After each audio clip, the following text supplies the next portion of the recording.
Hey guys, Jeremy here from Outside Sales Training, and there's no doubt that there is a specific problem right now that face a lot of veteran salespeople or just business owners in general that haven't been able to make this process effective.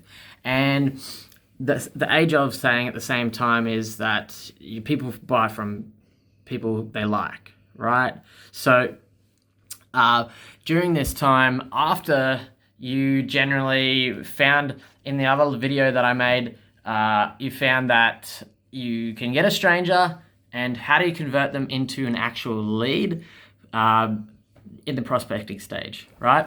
So what do you do after that? So you've got a customer now, and you've got a potential customer now, and they're qualified a little bit. You think that they could be a potential customer.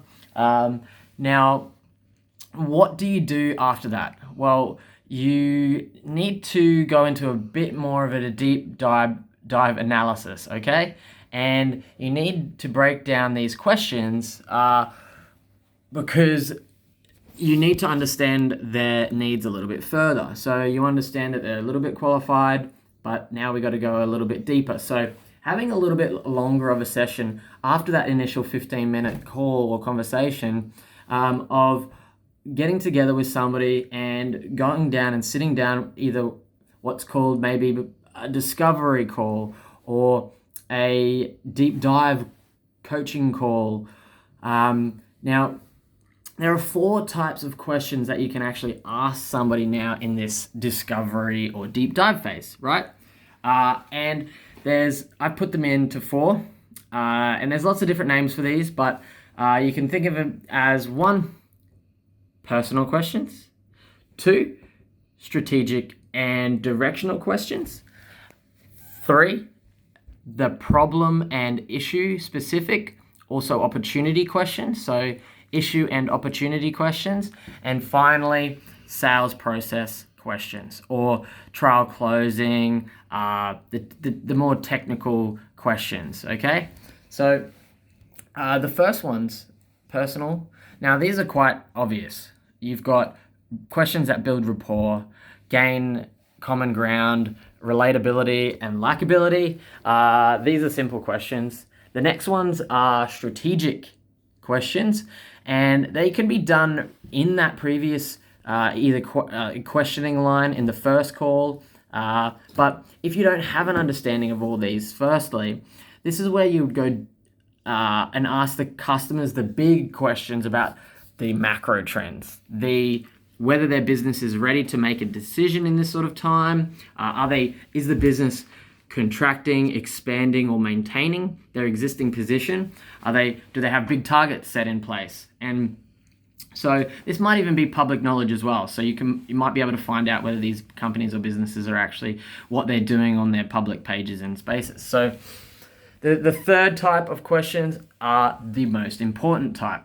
These ones are specific issue and opportunity questions. Now, these questions you can actually ask in similar fashion as this, right? So I've got a couple of ones here. So how are you going to handle pain 1, 2, or 3, or the issue 1, 2, or 3 that you've laid out? What's your experience with opportunity 1, 2, or 3? So I want you guys to write 3 pains and 3 opportunities for these questions. Another question could be, what has worked with opportunity 1, 2, or 3? What pain have you addressed or you haven't addressed, and why? And what would be the result if you did not actually resolve that? And tell me about opportunity 1, 2, or 3, where and how you expect to achieve it. So you can ask these types of questions, but you need to know the pains and the opportunities that this customer might have. And so I'd be directing those questions around those specific pain and opportunity points. So make sure you're circling back, you're finding the triggers, you're writing them down or keeping mental notes on these. And so then you can actually picture the outcome for the customer with your solution.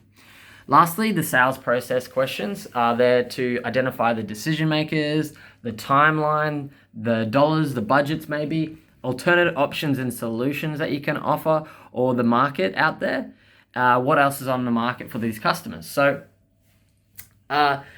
these are also known as trial questions. So you are testing the waters. It's a test. You're understanding where the customer's at, and you're building some sort of solution or presentation or proposal for the customer on this. Now I guess it's time to plan that next step, which is the proposal and presentation and your solution, essentially. So let me know what you think, guys. I hope that helped anybody out there, and hit us up if you've got any questions or queries, and I hope that helps. Have an awesome Friday, guys, and happy weekend.